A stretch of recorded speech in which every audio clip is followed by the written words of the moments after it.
Hey everyone, my name is Tegan, welcome back to TandeWrites. We are catching up on my backlog of reviews as I desperately try and review every significant book I've read in the year so far, and today that book is The Everlasting by Alix E. Harrow, one of my favourite recent reads.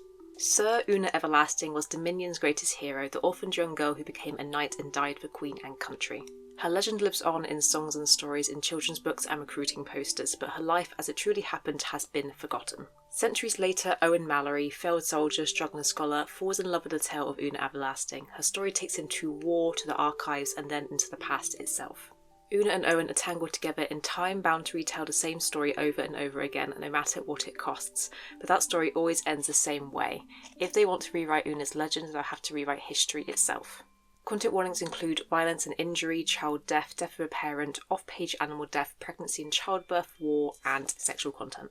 The Everlasting is a moving and genre-defying quest about the Lady Knight whose legend built a nation and the cowardly historian sent back through time to make sure she plays her part, even if it breaks his heart. It's also a novel-length companion to Harrow's short story The Six Deaths of the Saint, which I fell in love with earlier in the year and was so excited to learn she expanded the idea into something more than 30 pages. This one hurt, as do any stories about stories for me. There's something about the cyclical nature of being thrown around in time to watch the making of a legend by virtue of her unmaking. This story doesn't just tell a legend, it dissects it, rewrites it, and dares to ask what key elements go missing in the stories we love.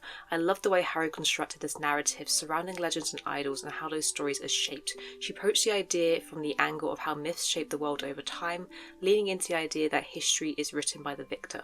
It's about the flow of time and what happens when you disrupt or try to take power over the narrative of history. And I love the craft of this book, the twists and turns, the layers of each character being revealed alongside each story within the story. There's a very intimate exploration of what happens when you unveil the humanity behind a legend, as well as what happens when loyalty to an idea becomes so deep it rots you from within. There are emotional parallels between the narrators in both their words and actions, and this took my breath away a little. The story is told as if the characters are narrating their stories to each other and taking over the tale when it gets too much for the other to bear, so it reads as an incredibly intimate conversation between two lovers. They're deep and complex characters whose experience feed into the novel's grim atmosphere, and their collective suffering feels personal from the first page. But there are also moments of lightness and humour between them that add a balanced and sometimes well-needed spark of joy to the story.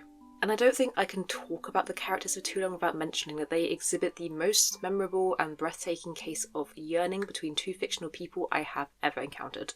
One very niche reason this book appeals to me so deeply is that it reminds me of the Hadestown musical, the Industrial Revolution retelling of Orpheus and Eurydice that is doomed to be told over and over again. First it was the quote, "Wait for me," which means nothing on its own. But then there was a "Wait for me, I'm coming" a few pages later, which again means nothing unless you are simultaneously connecting both the dots and nothing. Those quote references alongside specific wording a character used to describe the story being told in the loop made me feel like my worlds were colliding and that this book was written for me. It was this personal link to Hadestown that closed up my throat and made me shed a tear more than anything else. The Everlasting feels like a fairy tale, like folklore, and it's one of my favourite reads of the year. It's melancholic and romantic, funny at times, unflinching in challenging gender norms, and full of yearning and observations about the world that apply to both fantasy and the world we live in.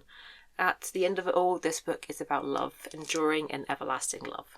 I gave this book 5 stars on Goodreads, and now I am an Alix E. Harrow fan for life.